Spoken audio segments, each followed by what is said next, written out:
Everybody. We are here on the Gateway Sports Venue Show on increasingly better weather throughout the metro area, which is always good. We like to start with that.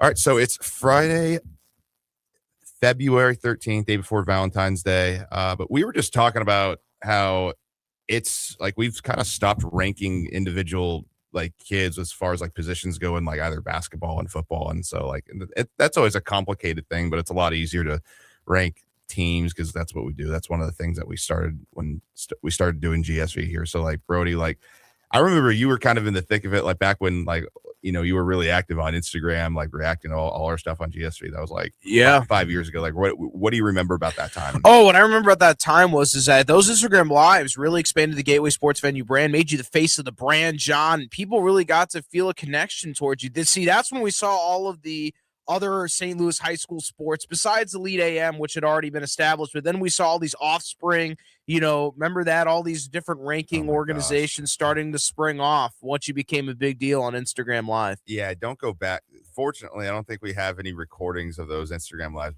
but let's just say the comment section was pretty wild, to say the least right there. Definitely not for the faint of heart right there. But all right, so let's talk about last week a little bit and just some of the games this past week that took place.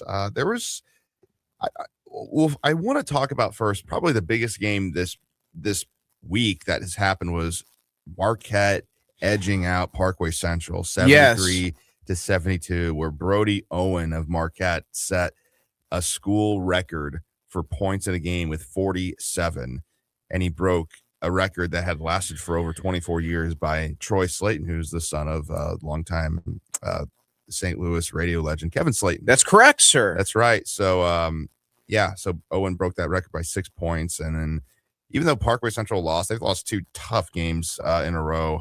They had a 14-point lead in the second half against Pattonville, lost by 5, and they had a back-and-forth game against Marquette. But I think that those two losses, weirdly enough, they kind of legitimize their record at 14-7 now. Sure, absolutely. And obviously, you're right. Brody Owen, 47 points. The next league score, Aiden Lemons only with 10 points. Aiden Carmarach with 6 points. Parker Huffman with 4 points. So Brody Owen, the Washburn commit, single-handedly carried the Marquette Mustangs to victory over the Parkway Central Colts, 72-73, edging them out. Colin Applebaum, who is mostly known as a baseball player, also can hoop a little bit, had 16 points and 10 rebounds. But Henry Kokel, the senior Missouri S&T commit, looking like his older brother Oliver with 30 points. I expected a high amount of scoring from Henry in this game, but Parkway Central just falls short to Marquette. Both teams, Marquette 15-7, Parkway Central 14-7, and of course, Denelli January contributed also for the Colts with 11 points. So big win for Marquette, and you're right, legitimizes Parkway Central's record at 14-7. Yeah,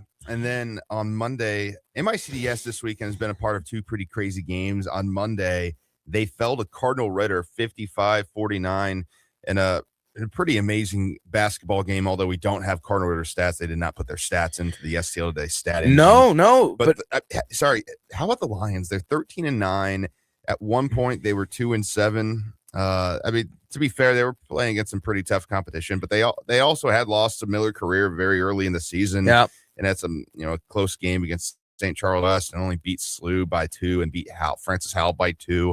So, but then I don't know, ever since they lost to Fishers at the Highland Shootout by a pretty good margin, they've been really good. They beat McClure North by 20, only lost to East St. Louis by 7, and took down a decent battle team by looks like they're by 17, by 16 points right there. And then this is their best win of the season over MICDS, who's one of the best teams in the state. Yeah, a big win, big game tonight at 7:00 p.m. Cardinal Ritter hosts CBC. So Ryan Johnson is playing against his alma mater, and the Cardinal Ritter fans take that game seriously. So that's a big game for Cardinal Ritter tonight. I have them winning it.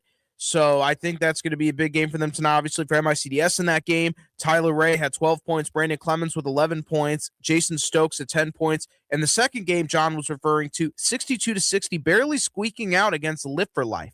So Live for Life moves to 10-8, MICDS 16-4. I think Live for Life is 13-10. Their schedule's not all up to date. Apparently not. STL Today, but I've been trying my best to keep up with their record all season. There you go. Because they have been a team that's been in and out of the small school rankings. Yeah. Yeah, it's a little bit of a mess with their record, but they are a good team. I've seen They them are. play numerous times this season, and once again, they proved they can be a pretty good team by taking MICDS to the brink and losing in overtime right there. But and again, Live for Life, they do not have their stats in there, so unfortunately, we can't shout out some of the players right there. But yeah, you said Tyler Ray had a pretty big game for MICDS, and I think the Rams should win out the rest of their games right here. I mean, they have 5 games left, although they will play Westminster. That'll be a pretty tough game, but I think they should easily take 4 of their next 5, so to speak, right there. And so that's been a pretty entertaining week of basketball overall. And then I hate to bring this up because it's my alma mater, but Ladue, unfortunately, my Rams lost last night. They gave up a 15-point lead in the second half to Seckman. So the Jaguars, they had a big second half comeback and ended up winning 57-54. I was able to follow that game a little bit on Huddle. And Sam Guthrie leading the charge for 21 points. Cooper Hogg with 10 points. Brody Koob with 10 points. Seckman now moves to 15-7. Ladue 10-11. Noah Mirov 19 points. Miroff 19 points. Cody Anderson at 13 points. Only 2 double-digit scores for Ladue. Only 2 double-digit scores for Seckman. Seckman edges out 57-54. It must be stated that Ladue's by far their best player, Will Becker, did not play in this game. Fair enough. Now that I'm seeing that in the score sheet, so that was, you can imagine if he was playing that game. I think that would have made a huge difference. I'm actually surprised that Ladue led by that much, had that big of a lead, because like without Becker and just about all their games, like it'd be a completely different team. So the fact that they're able to kind of do that is actually takes actually pretty much, I think, all the criticism away right there. Right. No criticism taken. But I mean, Lindbergh beat Ladue earlier this week. Lindbergh 17-5, Ladue 10-11, and Alex Hessler led the charge, only scoring 13 points. Ben Saliga had 10 points, so only 2 double-digit scores for Lindbergh, but still beat Ladue by 12. Will Becker did play in that game, 11 points. Nolan Moroff 13 points. Jack Anderson, 13 points as well. Still could not beat the Flyers. Flyers moved to 17-5 this year. Very solid season for Lindbergh. Yeah, and that was actually really, I mean, the score doesn't totally suggest it, but that was a pretty comfortable win for Lindbergh. I think. I think so. I think Ladue had a little bit of a late comeback, but it was, kind of, they actually technically did outscore Lindbergh in the second half. Yeah. But yeah, Lindbergh they had a pretty big first half. They were able to hold on to that lead right there. Yeah, so this has been a pretty good, really good season for the Flyers. Yeah, they play Parkway West tonight at 7:00 p.m. They host the Longhorns tonight. I expect Lindbergh to come comfortably win that one. Yeah. Oh, yeah. But even though Parkway West, they've proven to be a pretty tough team at times this season. Yes, they have. They're a young team. They got a lot of very young. They'll be good for the future. Yes, they will be.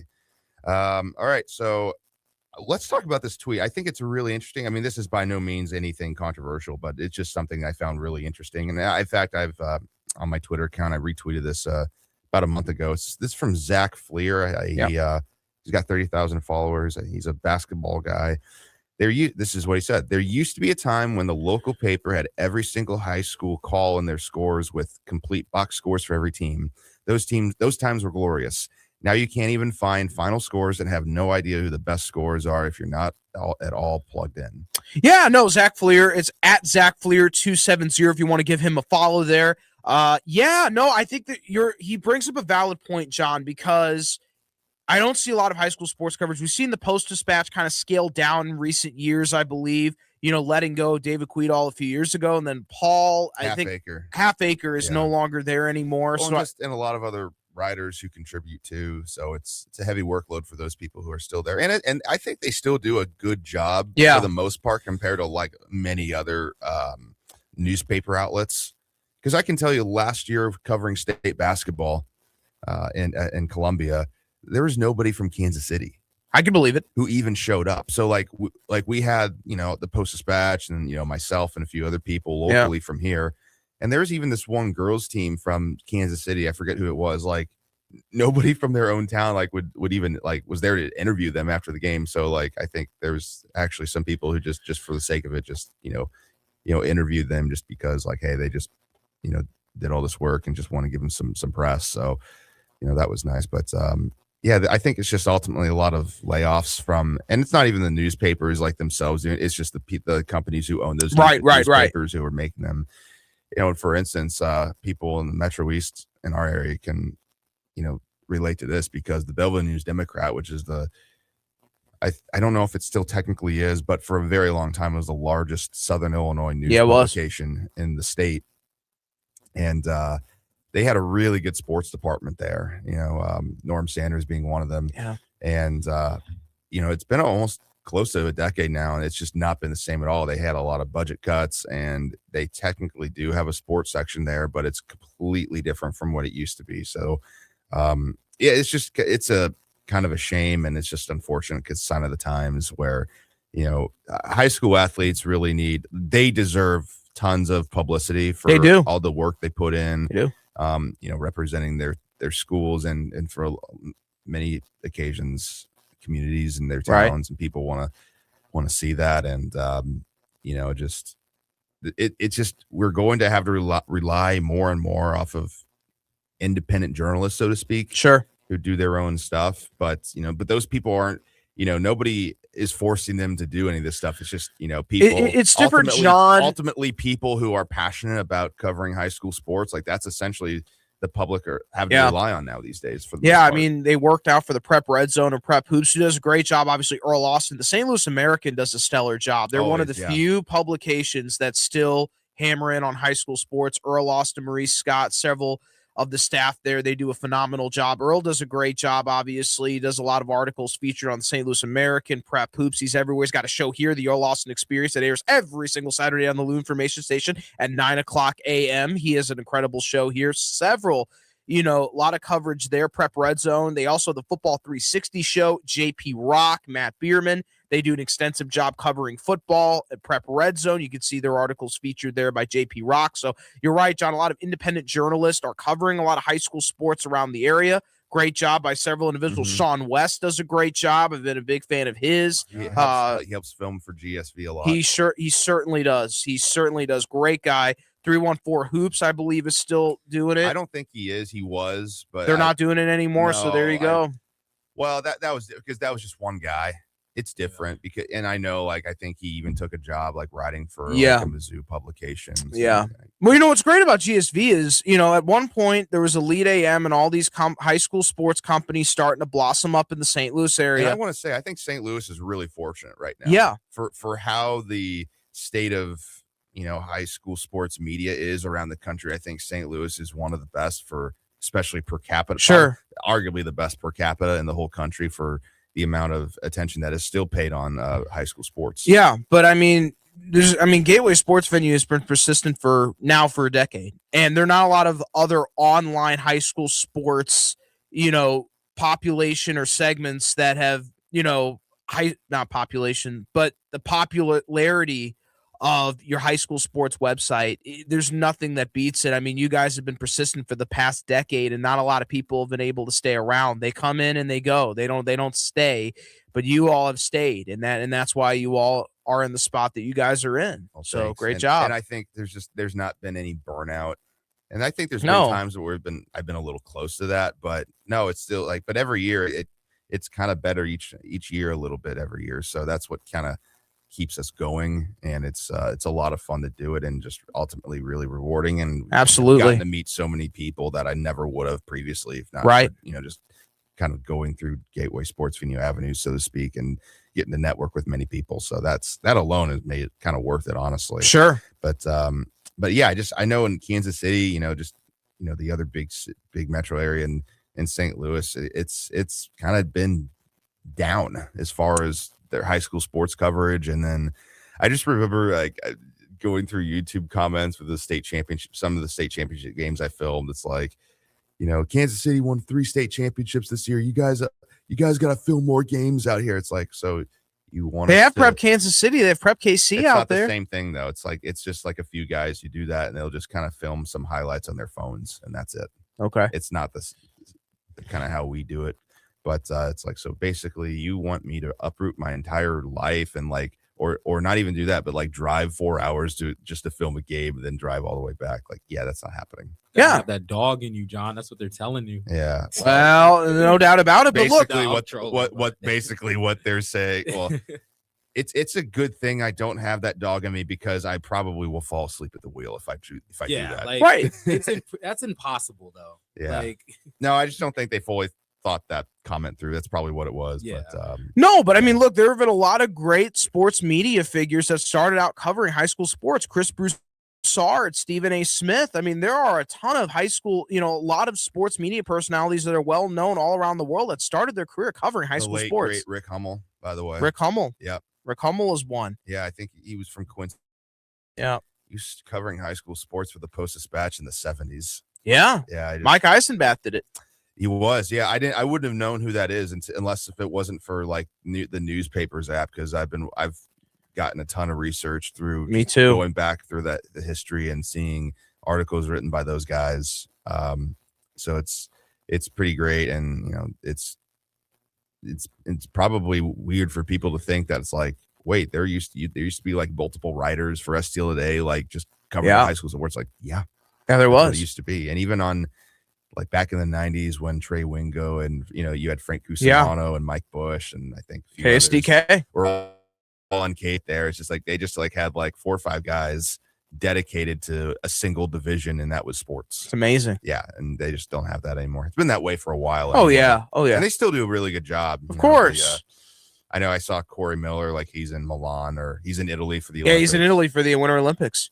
Basically covering the Kachuk brothers. Yeah. Chuck brothers both graduated from Chaminade. Right. Well, he didn't graduate from there, but went there. Clayton Keller spent a cup of coffee at Belleville East. Nick Saraceno, CBC graduate, class of 2010, playing for Team Italy. Nice. For those who don't know. And Joy Dunn is on the U.S. women's hockey team. So a lot of, St. Louis connections there, particularly to one of the premier sports of the Winter Olympics, hockey. I was watching the game yesterday, and they were talking for in the third period because it was like 5-1. It's like, so Jack and Quinn Hughes' mom, she was born in St. Louis, but she did not grow up in St. Louis, but I just thought that was interesting. It's like, yeah. Well, I mean, we cover a lot of hockey here at, the Lou Information Station. We have so much mid-states playoff hockey coverage. Too Many Men on a Mic every Thursday right here on the Lou Information Station.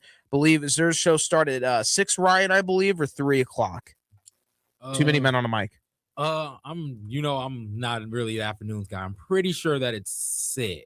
Yeah, okay, right on. So basically, Too Many Men on a Mic has done a great job. Jared Ballant, Drew Akery, interviewing the coaches and the players for the Mid-States playoffs. The Lou Information Station is covering hockey all throughout the playoffs, and they're going to have all 3 championship games broadcasted on the Lou Information Station YouTube channel. So that's at Lou Info. It's going to be over the airwaves, 5:90 a.m. And also download the app. Download the Lou Information Station app. You'll be able to listen to shows like this with just one press of the button, the press play button, and you'll be able to listen to all the shows just like this. And you're going to be able, Mid-States hockey coverage right here on the Lou Information Station. There's nothing like it. There really isn't. So, tune in.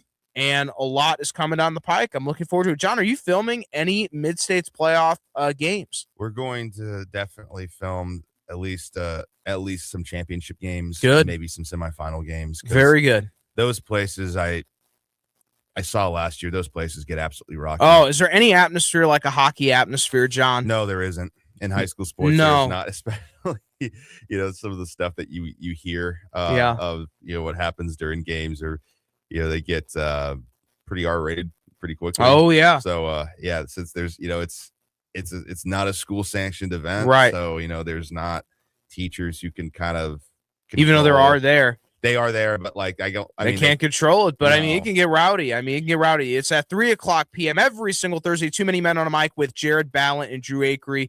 Phenomenal hockey podcast. You all should tune in right here on the Lou Information Station. But yeah, the hockey atmosphere. I was in Minnesota. I went to college at University of Minnesota for 4 years. It's the best. It's the best hockey I've ever seen. Oh Yeah. my God. Just they take it so seriously there. I can't even They believe it. sell out wherever the Minnesota Wild play. They sell that out in the state championships. It's nothing like. There's It's like 20,000 people there. Oh, it's the preeminent sport in Minnesota. There's nothing like Minnesota hockey. No, absolutely not. I've seen a lot of stuff from that, and it's amazing. It's unbelievable. It's better than anything that, at least that I've ever seen. Like, even like for state football championships, nothing else comes close to like what I've seen with Minnesota State hockey with crowd support. Oh, nothing like it. And we don't get that level of crowd support, but we get crowd support for our mid-states hockey in St. Louis. Yeah, it does help that like it's in. Minnesota's kind of in the center of Minneapolis, St. Paul is in the center of the state in Minnesota. Right. So it's like, I don't know how long it goes, if it's like a 2 or 3 day thing, but it helps that they're centrally located there, so that certainly does. In Missouri, like our two biggest cities are on the edge of the state, so it's kind of the way it's nobody's fault, but it is how it is there. So real quick, I know this is not a high school thing, but it's been on my mind. So Brody, this is just a poll that I've made up in my mind regarding the Cardinals. Over or under 69.5 wins this season. Slight over. I have them at around 71 wins.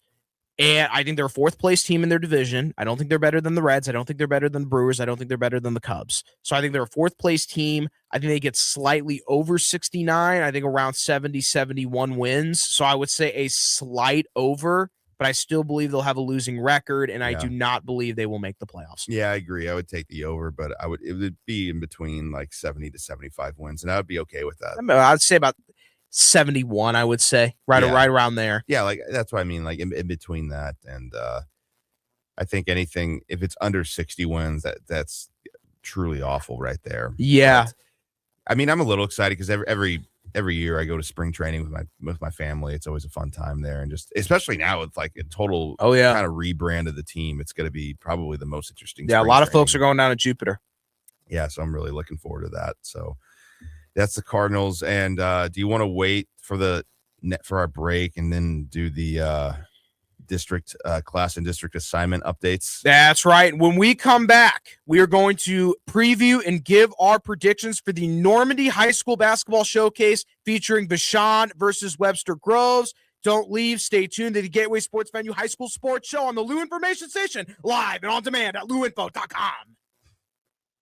St. Louis, meet your new daily companion, the Lou Information Station app. Listen live anywhere, anytime with one click. Dive into live or on-demand content. It's the fastest way to stay connected to the conversations that matter in the Lou. Just search Lou Information Station in the App Store or Google Play and download it free today. The Lou Information Station app. Crystal clear St. Louis talk 24/7. Introducing the Key STL Burger Bar and Boogie, your new home in the Grand Center Arts District. The Key STL is where the music plays, the game is always on, and the dance floor is open. The Burger Bar features the ultimate smash burger experience with premium pasture-raised local beef and a dozen house-made sauces to top it all off. It's the Key STL Burger Bar and Boogie, 3225 Olive in Midtown. Before, during, or after any game, this is the spot, St. Louis. Find out more at thekeystl.com. Hockey parents, be honest. Are your tournaments this season feeling a little unpredictable? You planned the weekend, booked the hotel, hauled the gear. You deserve a tournament provider that's as organized as you are. And that's where Big Bear Tournaments comes in. No guessing games, no mystery matchups. We proudly list every registered team right on the website so you always know exactly who's in your division. There's great competition, clear communication, and zero last-minute surprises. Make your season smoother. Check out your next tournament at BigBearTournaments.com. LouInfo.com news headlines. Brought to you by Brown and Crouppen, 222-2222. With your LouInfo.com news, I'm Jared Sorello. Several old school buildings in North St. Louis could soon go down. The St. Louis Public School Board voted earlier this week to request demolition proposals for 6 properties that have been vacant for many years. The district says the buildings have deteriorated, leading to safety concerns. City officials are a step closer to passing an historic plan to fund millions of dollars in repairs for last year's tornado. Earlier this week, a Board of Aldermen committee advanced legislation to create a special taxing district on Kingsbury Place. Residents on that private street have said they want to finance up to $6 million in infrastructure work linked to the devastating twister. And the Gateway Tower is now placed into receivership. The St. Louis Business Journal reports the 21-story structure downtown is now under the control of a court-approved manager after the building's owner defaulted on a nearly $14 million loan. The Lou Information Station is streaming 24/7 at louinfo.com. I'm Jared Sorello. Now, LouInfo.com weather. Presented by Home Bank. Member FDIC. Secure your financial future by opening a high-yield checking account today. Go to myhomebank.bank to get Here's your LouInfo.com weather update. 60 on today's high, and we get mostly sunny skies. Overnight turning cloudy. We're down around 40. Low pressure rolls in from the southern plains on Saturday. We'll be in the low 50s and a pretty good chance of rain, especially in the afternoon. Showers on Saturday night, a few early showers Sunday, and 60. I'm meteorologist Steve Hamilton for the Lou Information Station, streaming 24/7 at LouInfo.com and the free Lou Info app. St. Louis sports fans, now you can go deeper with STL Sports Central Insiders. Get exclusive access to Bernie Miklasz, Randy Carricker, Mike Claiborne, Jamal Mayers, and more. Plus, your chance to watch a Blues game in the alumni box with Jamal himself. Also, monthly giveaways, Bernie's columns all week, and you'll be supporting local sports media. Join now at stlsportscentral.com.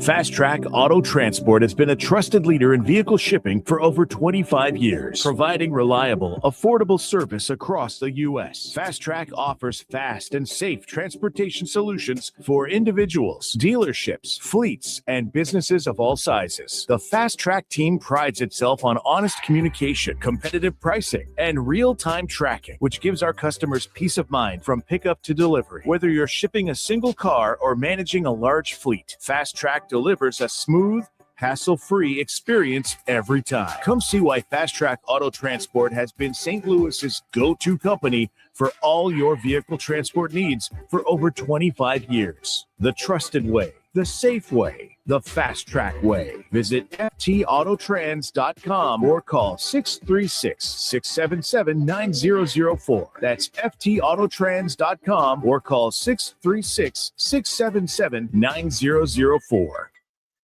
Today, business moves fast. Don't fall behind your competitors. Contact CTS, Commercial Technology Solutions, today for your voice and data needs, including networking, internet, and video conferencing. We offer 24-hour emergency service with competitive rates and an A+ rating from the BBB. At Commercial Technology Solutions, it's all about service, solutions, and stability. Contact them in Missouri at 314-421-3550, in Illinois at 618-452-3550, and online at ctsphone.com. Now back to more of the GSV High School Sports Show on the Lou Information Station, streaming 24/7 at louinfo.com and on the free Lou Info app. All right, welcome back for segment 2 of the Gateway Sports Venue Show, and we are going to lead in with the class and district assignments of, for people who don't know, for basketball, for boys basketball, these are who they are, and we're going to give maybe not total predictions, but just kind of give you an update of like where some of the better teams of these districts You stand. want to start with Class 4, John? Let's do Class 6 first. All right, the big dog first. Yeah, I got it up right here. All right. District 1 in Class 6 is Cardinal Ritter, Fox, Jackson, Kirkwood, Lindbergh, Oakville, Seckman, and SLU. Right now, I'd say Cardinal Ritter pretty much is leading the charge, but don't sleep on Lindbergh. Jackson's 20-1.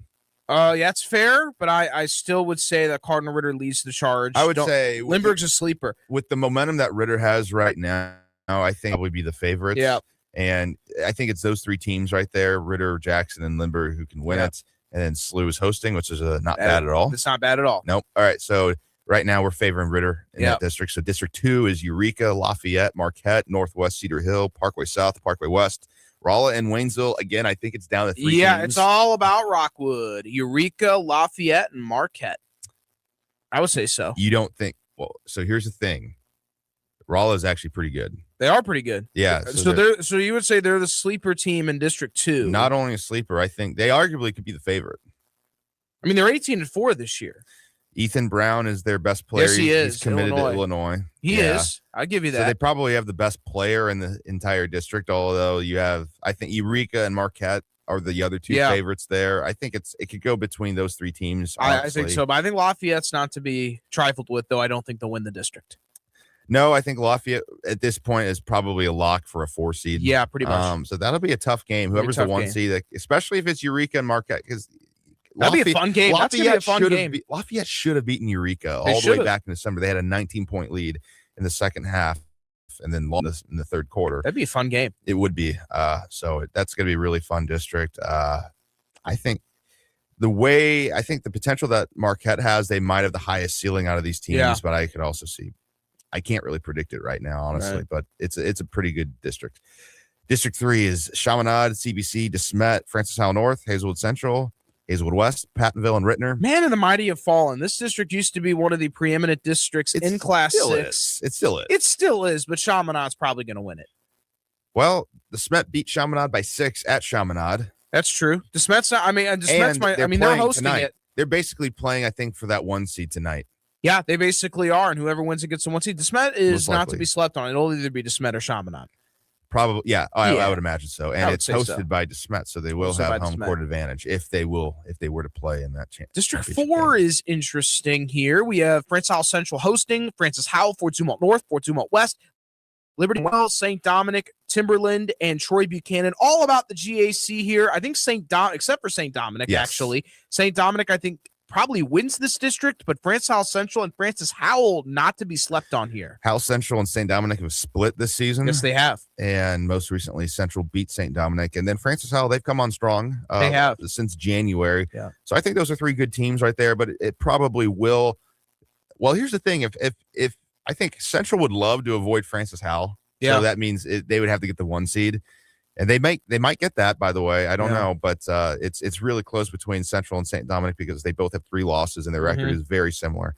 But I just think if Howell were to play Central in the semifinals, that game could go either way, just given how Howell's historically dominated that rivalry. But I would say a slight edge to St. Dominic at this point. I would give a slide to St. Dominic. All right, so Class 5. Let's go to District 2 for Class 5. We don't have a ton of time here. Even though Festus and Hillsborough are both in District 1, I would say that Sykeston's the big favorite to win District 1. Right. I would say Sykeston's going to win that. Of course, District 2, Lutheran South, Melville Pacific, hosted by Rockwood Summit, Vianney, Webster Groves, Westminster Christian Academy, and Windsor. All about Webster Groves. I think these statesmen win District 2. Well, it's 3 of the best teams in the state right there. I don't think it's totally all about them. I think Vianney and Westminster could both beat them if it's their day. They could. But Webster Groves, they definitely have the highest ceiling out of these teams right here, led by Scotty Atkinson, who's a Mizzou commit. And absolutely. Arguably the best shooting team in the state. Yeah. Although I would have to look at their stats to back that up, but just from what I've seen for them in person, I don't think I've seen a better shooting team than these guys. No, absolutely not. Of course, District 3, Hazelwood East, John Burroughs, Ladue, McClure North, hosting MICDS with Riverview Gardens and University City. Give me MICDS here. You better show up MICDS and win this district. I'm telling y'all right now, you got to win this. This is your year. It is. Yeah, it really is. They lost to Cardinal Ritter, and then they had a really close call against Lift for Life, which that was pretty surprising. I'm not gonna lie. They should win this one, but I think at this point, McClure North is the closest team that could give them a shot. I mean, McClure North at this point should be a 2 seed, and then Hazelwood East, they have not played pretty good basketball in the month of January, but they should be the 3 seed because they beat U City by 25 points, and then U City beat Ladue by 21 points. So I think it kind of all works out there with the seeding. District 4 being Fort Zumwalt East, Fort Zumwalt South, Hannibal, Holt, North Point, Parkway Central's hosting, Parkway North and Warrington. Parkway Central could be upset here. They've got to show up. Y'all think you're as good as you think you are. You all need to show up here in this district. I'm telling y'all right now, if you all think you are as good as you think you are, you got to win this district 4 here. So come on, you're hosting it. I would agree with that. And then Zumwalt South, they're no slouch as well. I think it's right now South and Central. I think they're kind of almost like a tie right now for the 1 seed. So it's going to be interesting how that plays out. And I think Parkway Central is at serious upset alert, John. Serious upset alert. Parkway North is a solid 3 seed right now with a good record. This is one of their better seasons they've had in a while. And then Holt, I think, is going to be a tough 4 seed right there. Yeah, they are. At their best, they're pretty good. I mean, Fort Zumwalt South is one of the best freshmen in the state. Rylan Gardner, 175 points this year. He's only a freshman for the Fort Zumwalt South. Watch out for the Bulldogs. For sure right there. All right, so Class 4. Let's go to District 4. Sorry, all right. We're skipping over a few area teams right here, but just there's some It's more all names good. here. It's all good. District 4, Afton Clayton is hosting Gateway Science Center, Maplewood, Richmond Heights, Priory, and St. Francis Borgia. Ooh, this is interesting to me. It is interesting, but if you're Clayton with the season they've had, you got to win this one, right? You're hosting it. You got to win it, I think. And they are favorites on paper, but St. Francis Borgia's a very close second. If Emery Mormon has one of those nights, John, yes, if he has one of those nights, oh my gosh, Borgia could win this district. Well, yeah, with who they have and their experience and their height, that's a tasty district championship matchup right there. So yes, it is. Yes, it is I would district. say Clayton are the slight favorites, just because I Yeah. really respect Borgia, but I would say Clayton are slight Yeah, favorites. Clayton is slight favorites here. Sebastian Bolden obviously having a heck of a year. Bolden and Warman are two of the best scorers in the whole area, my gosh. and they're both juniors. That'll be an interesting clash. I'm telling you all right now. District 5, the Collegiate School of Biomed Science, Confluence, Gateway, Live for Life, Roosevelt, and St. Mary's here. I am having St. Mary's win District 5. However, Live for Life. Live for Life is the sleeper to win District 5, but I have St. Mary's slight edge. I love our district. Yeah. Oh, well, my. Live for Life had I think they went to overtime with St. Mary's way back in December at the Webster Classic. I'm telling you, Live for Life But is yeah, St. they Mary's should. district final. St. Mary's should have no problem getting They into the should have no championship problem game. getting there. I'm telling you, Ryan, who's a graduate of St. Mary's, chopping at the bit here. Gary Oh my Johnson's God, about to go off. I think Best jumper in Dragons the win this state, district. baby.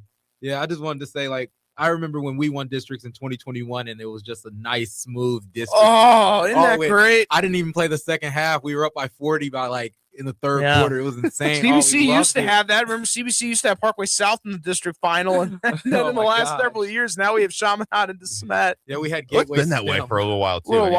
while now. Even back when I was in high school. Yeah, District 6, Jennings, Luther North, Metro, Normandy, Sumter, and Vashon.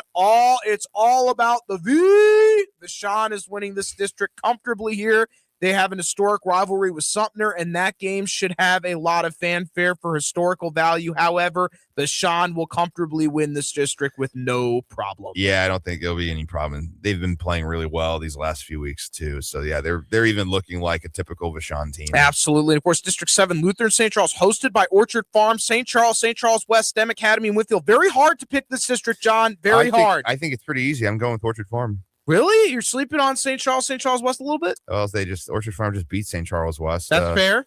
Recently, and then they also got I think Jaden Edwards from Carter Ritter, who transferred to middle of the season, and he's eligible too. So he's been playing for Orchard Farm. They just got a lot better with him. They certainly have. They have a lot coming down the pike. Orchard Farm is going to be a team to reckon with for many years to come. I have Orchard Farm winning this district. Yeah, and I think we'll shut it down with the districts right there. That's pretty much the majority of our area. Absolutely. Right there. Yeah, I know we could talk about Illinois projections, but that's a conversation for another day right there. So let's talk about this Normandy. Yes, Normandy Classic is coming up soon. Is the high school hoops basketball showcase February 14th at Normandy High School. $15 entry fee, $50 court side seats. If you want to call for questions, 314-679-5240. Again, that's 314-679-5240 if you have questions. No bags and cash only for this event. To kick things off, we have a women's game starting at 2:30 p.m. Luther North versus Hazelwood Central. Good. Anything about that game, but sorry for the lack of analysis right there. No, but it's at all 4:00, Lutheran North at Normandy for the boys. Yes. I think that's a game that Lutheran North wins pretty easily. Pretty comfortably, even though Normandy's hosting. Remember when the Normandy shootout meant something back in the day? Well, that was the Christmas tournament, right? Christmas tournament. Yeah, Normandy that was Christmas really good. tournament. That was awesome. That was a really good one. I don't want to say this pales in comparison. You got a very intriguing main event game at the end of it all. That's actually pretty cool. I completely forgot about that. I'm glad he brought that up. Yeah, that was a really good tournament. I remember like in 2000, it was 2008, but 2009 season, like Maplewood had a really in a really Brian fun Allen game and Brighton Hobbs against Cardinal Ritter. There's actually a video of that game on YouTube. I hope it's still there. But yeah, Maplewood ended up winning state that year. Yep, University City versus Live for Life at 5:30 p.m. Yeah, that's two teams that I think that'd be a pretty fun game right there. U City, they have they beat Burroughs the other night, and they're going to be coming off of a big game against Eureka tonight. Yep. And then Live for Life, obviously. I don't know, they're a pretty talented team. They are. They lost to Borgia by 7. They lost to Parkway North by 9, but then they nearly have a new coach there this year, Maurice Baker. Upset MICDS. Yeah, Coach Baker taking over this year for Tori Davey, who went and bolted to Hazelwood Central. So they have a new coaching staff over at Live for Life and looking to make an impact just like Coach Wolfork did for the football team. Shout out my cousin Tori Davey for having another job, man. Yeah, he's at Hazelwood Central now. Yes, sir. And then the main event, one of potentially the biggest game of the regular season. Yeah. Vashon versus Webster. Woo! Groves. The V going up against the Webster Groves statesman, Jimmy McKinney III. versus Scotty Atkinson. A Mizzou commit, Scotty Atkinson, Jimmy McKinney III. Likely a D1 player. I don't know if Braden Alford's going to be playing, but the Statesmen, they have got a loaded roster. Transfer coming in from CBC, a sophomore, Bryce Million coming on strong. They got a transfer from Lutheran St. Charles, Jaden Woods, who's a junior. And, of course, Vashon has no shortage of transfers either. Transfer in from CBC, 6 feet, 8-inch senior, Christian Potts. Quincy Williams, 187 points this year for the Statesmen. He's a senior. Jackson Tabash. They have a loaded roster at Webster Groves. The Vashon Wolverines, they have a loaded roster as well. Kane McCaskill, SIUE commit, senior. He has had a heck of a season. According to St. Louis today, he has had 259 points this year. Leon Powell Jr., second generation of Vashon graduate Leon Powell, another potential D1 prospect. Khalil Crane, also a player for Vashon that has impressed me this year, 136 points. Vashon versus Webster Groves, 7 o'clock p.m., 2 Nike Elite high schools. I'm looking forward to this matchup. Yeah, I'm really excited. It's venue in the whole area. Absolutely. Normandy is as well. So it's just get out there for great basketball. I'm I excited think for for a lot this. of people who don't know, I mean, you would be surprised of how good the venue is. I think Normandy. Viking Hall is great, as Tony the Tiger would say. And I think that Vashon wins here. Closer game than people will expect, but give the win to the V. Yeah, I'm not going to. I know people would love it if I made a prediction, but I picked Webster Groves to beat MacArthur last week, and that was wrong. So I guess I'll lay on the side of Vashon at this point. Oh, you got to, right? It's the V. Yeah. All right. There's also a tournament shootout at Principia. Yes. I have the games right here. Waterloo versus Columbia Hickman at 11 a.m. and then at 12:30.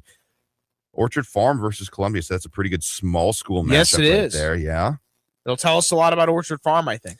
It should. I mean, the Eagles are 16-2 right now. They've had another really nice season there. And Columbia, they've had a 20-win team. They're 21-6, although they've lost their last 2 games to Staunton and Bree Central, who are also 2 really good teams in their own right.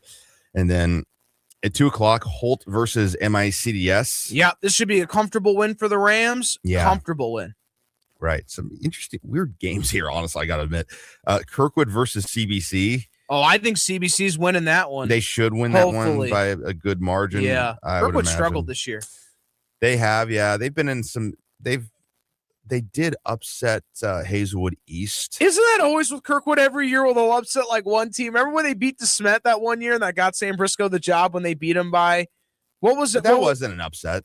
When they beat DeSmet that year? Yes, it was. No, it was not. I've filmed that game. No, that was the year that the Kirkwood only lost 3 games. Yeah, but San Briscoe was coaching there. DeSmet that wasn't year. an upset, bro. No, they were 21-8 DeSmet that year. That wasn't an and Kirkwood was like 23-3. They were 24-3. So that wasn't an upset. I still think a lot of people had DeSmet winning that game, though, John. Kirkwood crushed DeSmet that game. I'm pretty sure I had them winning that game. I wasn't surprised at all that they won, and that was a DeSmet team who they were. I mean, they had Justin Duff, but they were pretty young outside. They were pretty young. Yeah, and they almost lost to Parkway West in the semifinal game. Yeah. I remember filming that. Yeah. And so, by the way, that got San Briscoe the CBC job. Nice. Yes, it did. Anyway, So we're talking about a game from 3 years ago. We're talking about Kirkwood. Listen, we're giving Kirkwood more publicity probably in this precise moment than they're going to get all season for basketball. So they should savor it. So the 5 that's cold, but that's facts. Okay. 5 o'clock game. It's the finale. Rolla at Principia. Oh, this is going to be a blast, John. Are you kidding me? Ethan Brown versus Quentin Coleman. Wake Forest commit versus Illinois commit. And this will tell us a lot about Rolla. However, give me an easy win, easy dub for Principia. They are going to take care of business, take care of Rolla on their home turf, and Quentin Coleman is about to go off. Yeah, 2 D1 prospects, but then the Wake Forest commit has a way better supporting cast. Oh, of course he does. Are you kidding me? They have a loaded squad. Jay Blossom is coming, and he's coming to win. Without a doubt. He comes to win every game, but this one in particular, I don't care if Ethan Brown has 30. Principia is still winning this game. All right, so let's still talk about Principia. They're going to be coming off of a really interesting game. It's a really good game tonight. It's 6 o'clock, Westminster at Principia, a Metro League conference game. This is a game, Westminster upset Principia last year. Yeah. So And maybe they can again. Dale Ribble's a heck of a coach. I don't see it happening. This team's a lot better. Quentin Coleman, Ronald Henry, Sekou Cease, Kingston Money, make it rain. He's going to make it rain tonight against Westminster. I'm telling you all right now, he's going to have a heck of a game. Wyatt Slay, Gassim Torre. They've got a nice young freshman core as well. They are a team that is going to be a staple in St. Louis for the next years. The Principia Panthers, 20-2. I have them beating Westminster tonight. I have them beating Rolla tomorrow, and they travel to John Bros, and they're going to beat them too. They're going to outwin, and they're going to clear the table, run the table, and win the season. It ain't even going to matter. It's the Principia Panthers. They better not lose to Westminster tonight. They better not lose to Westminster tonight. They're nationally ranked, John. Come on now. No. You got to beat Westminster. You're sounding like Howard Dean, bro. And so Westminster, they're coming in with a 7-game winning streak. You are hyping up this game really well, though. 4 led by Will Powers, but that winning streak probably ends tonight, though. I agree, Brody. Eureka at University City. I imagine the Wildcats are going to beat the Lions there, although that could be a pretty interesting game. And then Parkway Central at Lafayette. Yeah, I actually got Lafayette winning this game. I got Lafayette winning this game. I mean, Parkway Central's at a cupcake. No, but I mean, to Central's credit, they nearly beat Marquette. Yeah, that was great. And they had Pattonville beat. Yeah, they didn't finish those teams off. You didn't have Parkway Central beating Pattonville. No, but I still they should have beaten them though. Like with the lead they had, I think that changes some minds there. Okay, but Lafayette. They just beat Pattonville by 10. Yes. So, and that's why I said Lafayette's not meant to be slept on, John, in the district. They're not going to win it, but Lafayette went to the Final Four last year. They got Coleman Watson on the come up. Guess why they got to the Final Four? Because they had a really easy, well, not an easy district, but they didn't have to play any ranked teams until they played Chaminade. That's true. Yeah. I'm not denying it. And then Marquette probably they should have beaten them, but they didn't. Marquette had a stinker against Lafayette in that game too. But yes, they did. Not taking anything away from Lafayette last year because they certainly won all the games they won and whatever. But that's fair. They didn't have to play. It's that it really is a mark on the format of the state. You know how they of how they assign their districts. That's essentially fair. What allowed Lafayette to kind of get there. Same thing with Pattonville in football. If you know what I'm talking about. For the Final Four. However, we move on. Chaminade at DeSmet. Oh, this is going to be for the number 1 seed in the district. Can DeSmet beat Chaminade 2 times in the regular season? If they do, they get the number 1 seed, and they're going to host the district at home. 100%. I will be at that game tonight at DeSmet, the Palace Soft Palace. I think Chaminade wins by 1. I think Chaminade squeaks by DeSmet. They find a way to win. It'll be by a whisker, like a whisker on a cat. But they're going to win it somehow. They're going to win it. They're going to find a way. The Red Devils are going to find a way to beat DeSmet. There you go. All right. Webster Groves at McClure North. We will have a camera at this game too. Yeah, this ain't 2012. It's 2026. And I think Webster Groves will take care of McClure North. Well, I would have said that last year in 2025 as well. But yeah, Webster Groves, they've not lost to a local team. I like Rashad Lindsay, and I think he's building up a nice program over I do. McClure He was a nice player for Bayless. He started out at MICDS back in the day as a player, and then he finished off at McClure North, and then McClure North, or was he at Bayless? No, he's at McClure North. Okay. Rashad Lindsay, yeah. Rashad Lindsay, okay. I thought he went to Bayless. Yeah. He was at that's went to Brown University, right? I don't know where he went to college. He went to Ivy League somewhere. Okay. Yeah. Very nice. Anyway, I have the Statesman winning this game, although McClure North, they have been capable of punching above their weight this season at times. So I think that's a pretty interesting contest there. John Burroughs at Luther North used to be a great game. Arkansas State for Rashad Lindsay. Went to Arkansas State. I'm thinking of a different player. Okay. You're all good. That's good. MICDS Whitfield used to be a great years ago, but I think MICS should roll there. We already talked about CBC Carter Ritter. Oh, Patrick Triplett. I'm sorry. Patrick Triplett's the one that went to Bayless. Go ahead. Interesting. Okay. Go ahead. There's not a ton of good games. I mean, Muscuda at Triad. These are two teams with winning records. The last, by the way, these are two teams. This will not be the last time they play each other because both these teams are heading to the Southwestern Conference starting next season. So, yeah. That'll be an interesting game right there. I'd probably favor Triad to win that there. East St. Louis at Alton. Oh, this game. This is going to be all gas, no brakes. East St. Louis, 89 blocks, City of Champ game against Alton. Samaj Stampley could have a heck of a night, but it still doesn't matter. Devin Houston, Samaj Stampley going up against each other for the first. Samaj Stampley, well, I don't know if it's Alex Johnson's first time, actually, because I think he was at East St. Louis last year, but the White brothers, well, no, the first time Devin Houston and Samaj Stampley have gone up against each other. That's what matters. Childhood best friends. And Samaj Stampley came into South Dakota State, Jackrabbits. This is going to be a heck of a game, but it's going to be all gas, no brakes. East St. Louis is winning. City of Champions, 89 blocks, all gas, no brakes. Book it. Well, if Alton can have Ryan Howard play, he missed their game against Edwardsville, and I don't think he played against Alton. In fact, they don't even have their stats. But yeah, one of the reasons why they lost to Edwardsville and they're on a 3-game winning streak is because their leading scorer Ryan. It's going to be at Alton, though. It's going to be at Alton, John. It's going to be at Alton, but you better not lose this game if you're East St. Louis. You're 24-3. I think because if Alton was fully healthy, I think they'd give East St. Louis a pretty good shot. But no, I think without him, East St. Louis should run away with this. All right, John, what are your socials? My socials, first of all, on Instagram, it's at Brody_Herman. And it again, that's Instagram. That's at Brody_Herman on Instagram, and on X, it's at Brody Herman_. The underscore is after my last name on X. Again, that's at Brody Herman_ on X. And John, what are all the socials? My socials, at GSV_STL, both on X and Instagram. And then on X for my personal account, it's John _. That is right. Thank you for tuning in to this week to the Gateway Sports Venue High School Sports Show. This is the Gateway Sports Venue High School Sports Show on the Lou Information Station, live and on demand at louinfo.com. Introducing the Key SC Bar and Boogie.